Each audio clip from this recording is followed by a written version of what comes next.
4 weeks ago, this lawn was in desperate need of rejuvenation. And in 4 weeks, the transformation was remarkable but not surprising. And that's because there are specific steps that you can take to really get great results.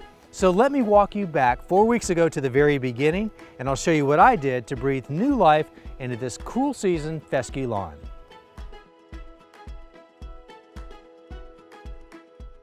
In late September here in Zone 7B, my cool season lawn was looking pretty tired from a hot, dry summer.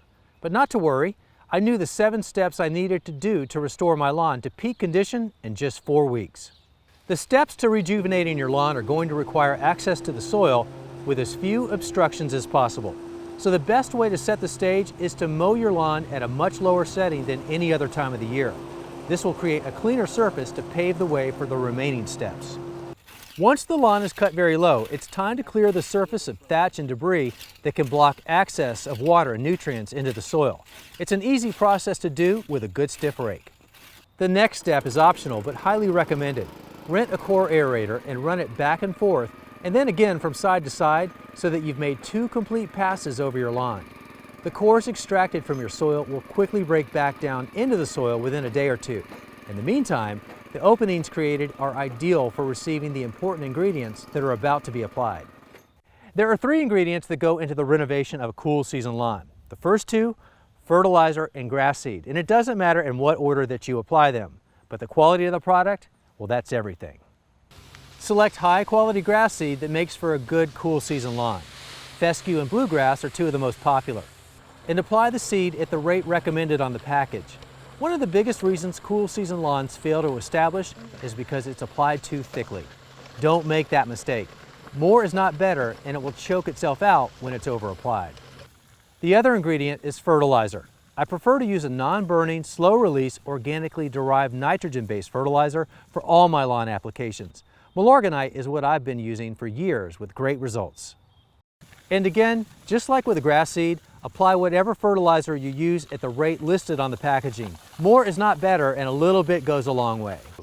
Now it's time for the not-so-secret ingredient to bring new life into your lawn, and that is compost. It does a great job of greening up the grass and improving the soil that it's growing in. And when you use it in combination with a natural fertilizer, they work better together for longer-lasting results. You can make compost at home for free, but realistically, it's hard to make enough to cover your entire lawn area. So look to find a bulk source from a landscape supply company or a nursery if you can find it. Or you might have a company locally that can load up your truck or deliver it like I have done each year. But no matter how you get it to your lawn, you'll need to provide a light top dressing over all of it. And that can be done manually by broadcasting it shovel by shovelful. And that works fine. It's how I've done it for years. But there is also a mechanical way to do this, which is great for larger applications especially. You can rent a top dressing spreader. I paid about $350 for 24 hours. This equipment evenly and easily distributes the compost onto your lawn, but you still have to load the hopper. If you've got equipment to help you with that, good for you, but it's a manual process for me. Again, a little bit goes a long way. I set the applicator to apply 1/2 inch over all the grass, and that has worked very well. The compost applies nutrient-rich microbes and organic matter to improve the health of your soil and your lawn. So it's the perfect combination to really get your lawn off to a good start and keep it growing strong. The final step in the absence of rain is to keep the grass seed moist until it germinates. That's important because you don't want to let the seed dry out at this critical point.